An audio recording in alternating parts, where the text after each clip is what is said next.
Are we on the air yet? Yeah. All right.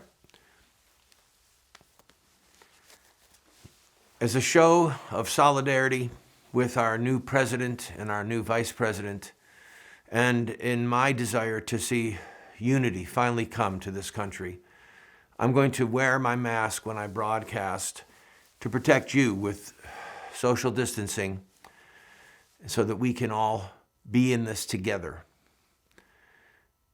I'm Randall Terry.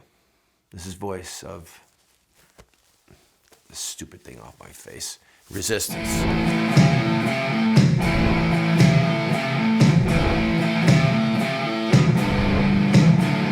Those who forsake the law praise the wicked.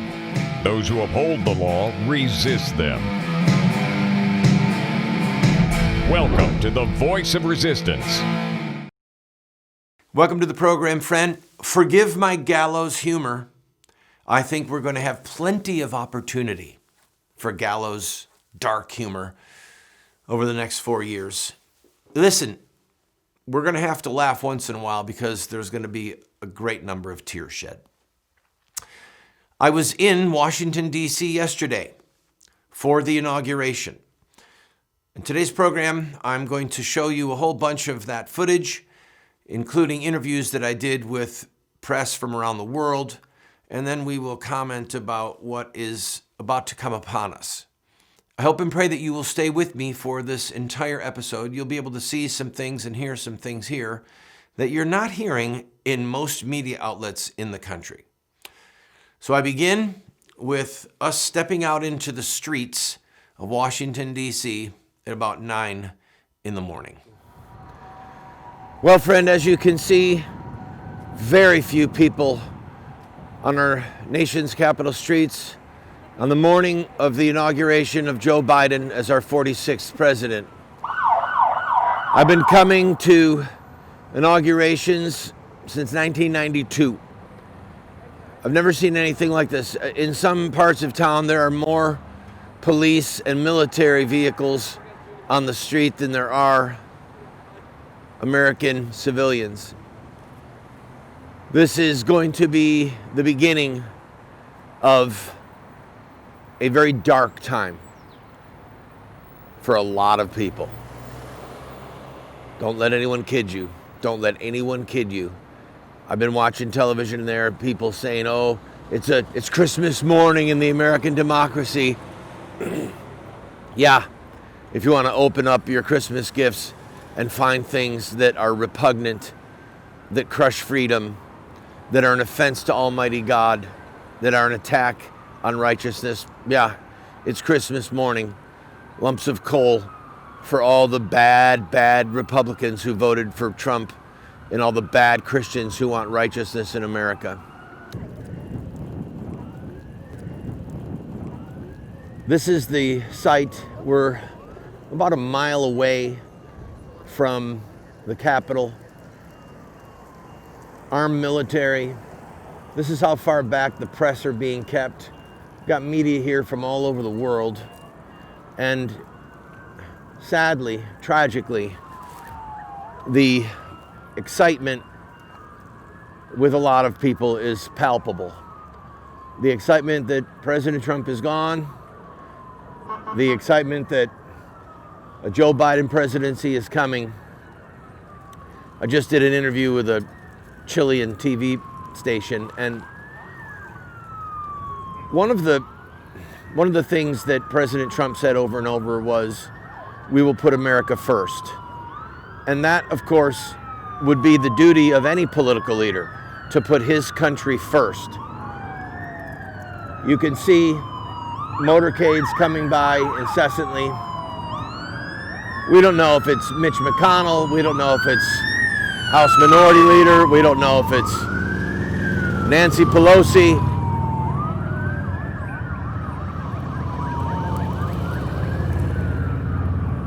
But this is almost like an armed camp. It's a tragic day in American history. This is a tragic day, and it is my studied opinion that this is overkill.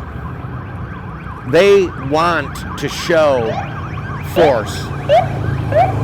They want to show that they are in control and they are going to do what they want. Go ahead and capture this.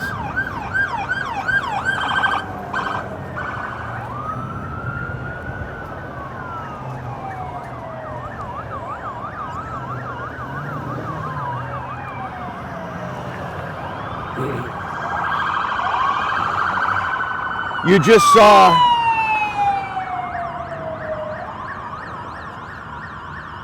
saw an ambulance go by.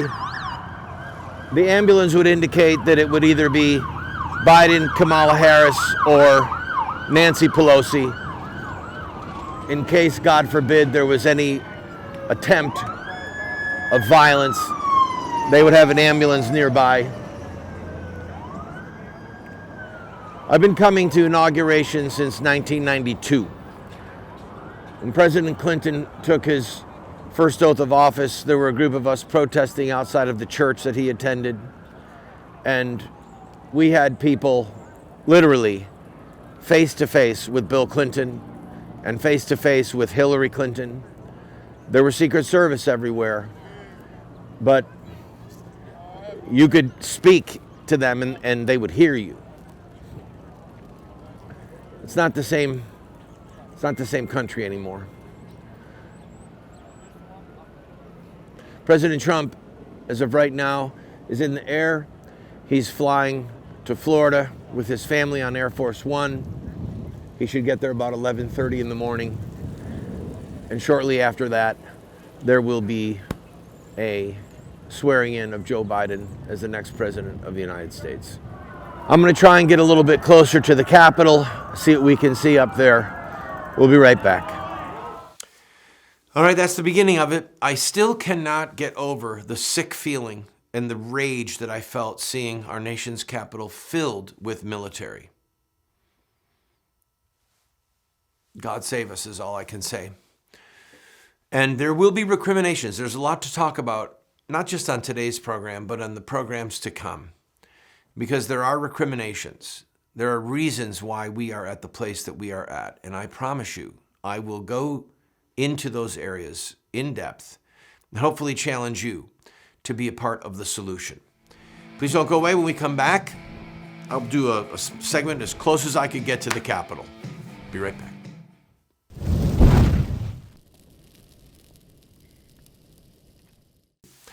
Welcome back, friend. When I was in D.C. for the inauguration, there were two different groups of Christians who came and were preaching salvation. And I'm going to tell you that they were very harsh.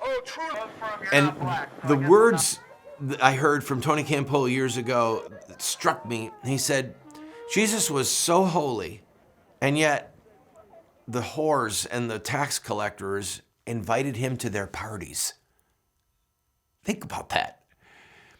So there was something about him that was so loving, even though he was perfect, so holy, bringing conviction of sin. There was something about him that people wanted him to come to the party. The people that were there preaching yesterday, I don't think anyone was going to invite them to the party. But I'll say two things. One is they were there. They had the courage to be there.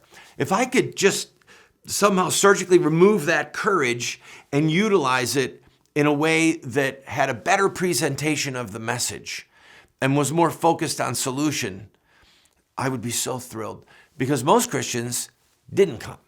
Most Christians didn't have the courage to come. They at least had the courage. And then the other thing is, which I've already alluded to, it was just too much. It was too harsh, and I cannot see Jesus or John the Baptist or any of the prophets that I study day in and day out. I can't see them presenting the message the way that these guys did. But they were there. So I wanted you to see some of those clips of footage because you're not going to see them on most media, and it bears noting that they were present. Now, when we got there, you're about to see a clip of as close as we could get. I'm about to do this segment literally with my back up against a concrete barricade. This is what your Capitol looked like yesterday there were literally scores of media outlets from America and around the world that were there. Check it out. Well, as you can see, we're as close to the Capitol as we're going to get. We've got barbed wire behind us, fences, police, military. You expect to see something like this in a third world country or in a oppressive regime. I'm sorry, friends, if you think that I am hammering on this too much, but a lot of the mainstream press, left-wing press, they're going to try and picture this as morning in America. And this is not morning in America. Or if it is, it's a wake-up call to some very dark days that are coming. No people are allowed to be anywhere near that Capitol.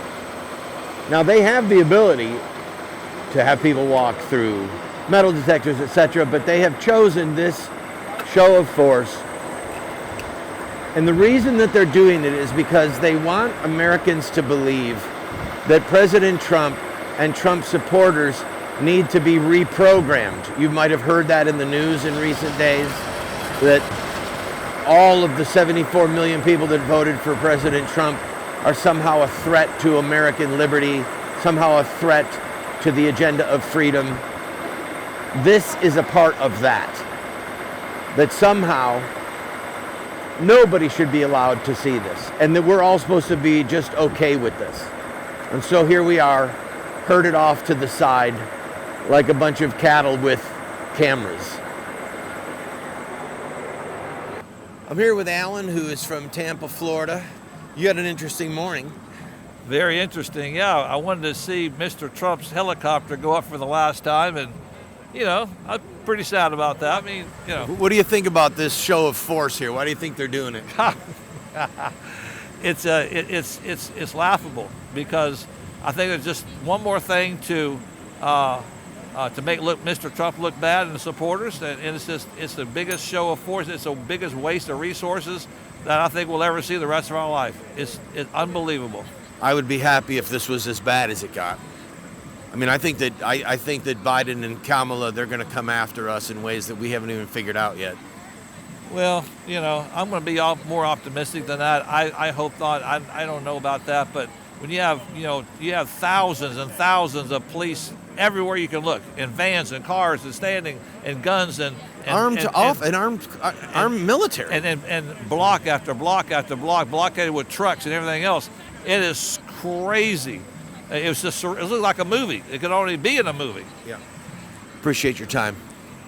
Yeah. All right, I will be right back. In this next segment, you get to hear some of what I was able to talk about literally all over the world. Don't go away.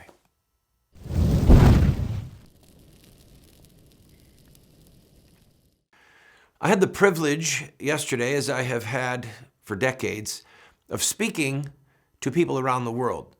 I did at least a dozen interviews with various media outlets from most continents in the world. Here are a few samples.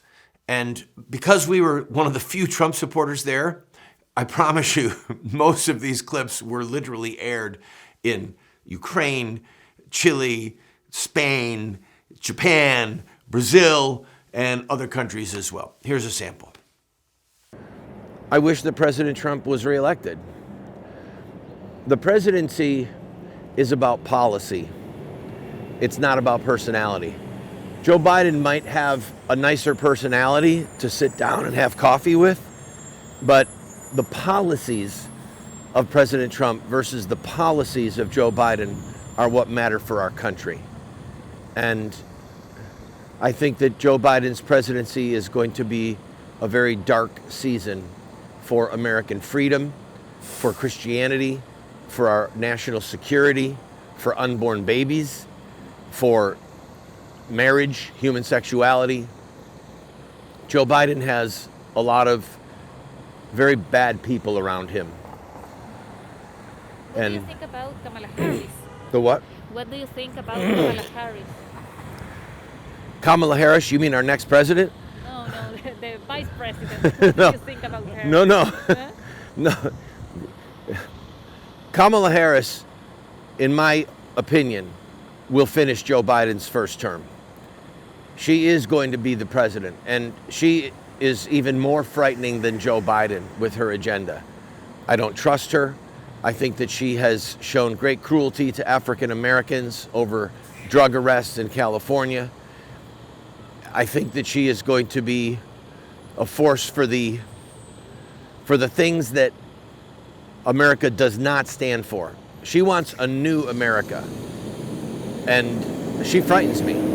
I'm very sad on a number of levels. Having this show of force is completely unnecessary. It was done to embarrass President Trump. It was done to marginalize his supporters. And it was done as a show of force.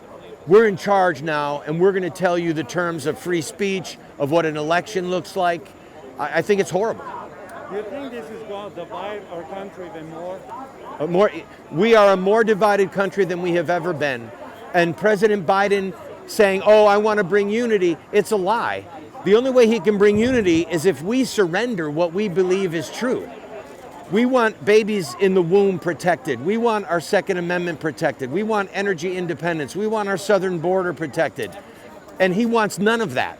So how can we have unity with somebody who is committed to destroying the things that we believe are important? This is not the first time you are coming to Washington on the inauguration day, so tell me a story.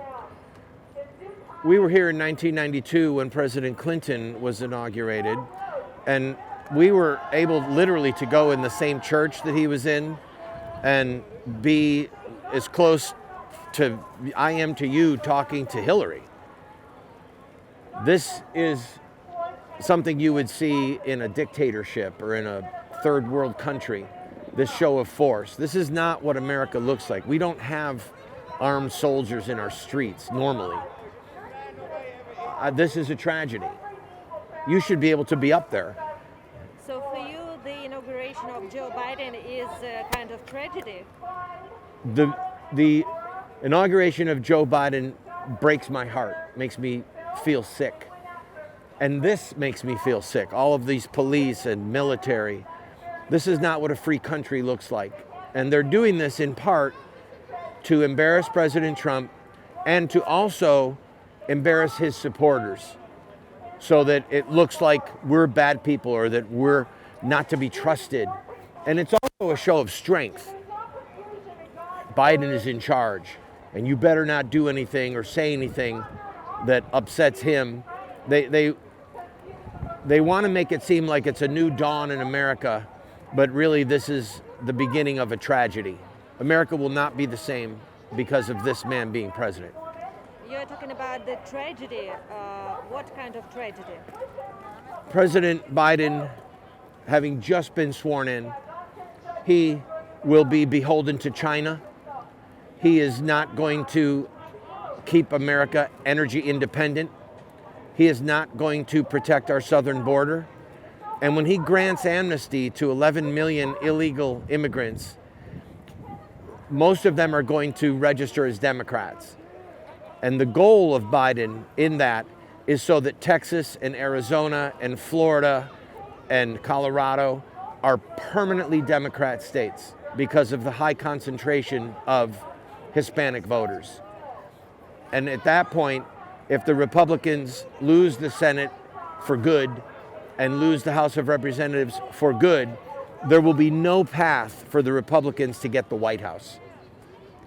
And then the insane Democrat agenda of homosexual marriage, of transgender confused sexuality, of killing babies by abortion, of trying to take our guns away from us. That's the tragedy. That American liberty and American justice will die. I'm thankful to God for the privilege to have been able to be a voice for the babies, for justice, for righteousness, and for America, and to be there to oppose the Biden administration and the Biden agenda. When we come back, some closing thoughts about the unity that lies ahead.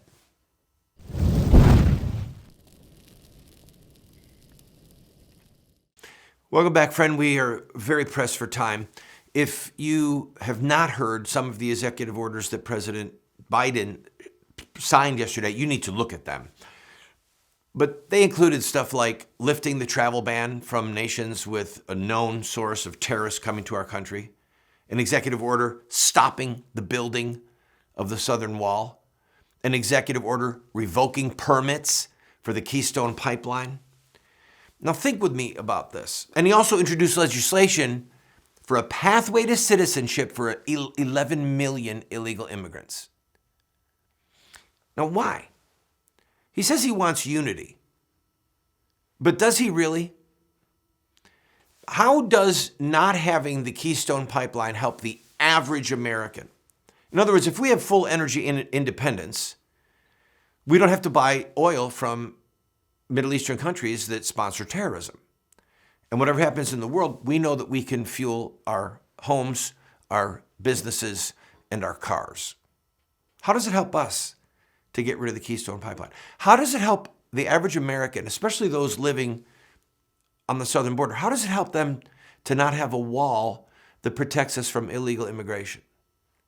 How does it help Americans to let in people from countries that are known to be aiding, abetting terrorism? How does it help the average American for those people to now be able to come in? I would argue it doesn't. President Biden does not want unity. He wants surrender. He wants peace. St. Augustine said that the tyrant wants peace, but that he wants it on his terms. There is no way to have unity with people that are committed to taking away babies' lives, redefining human sexuality, taking away our right to self-defense, raising taxes on people. How can you have unity with people who are in an open and a frontal assault against the things that are sacred in the eyes of God or that we cherish as a part of our liberty as American citizens? We can't. So our duty, our challenge right now is to not lie and say, oh, there's unity. No, no, no. The division is as deep and real as it ever was, and we must peacefully but boldly resist.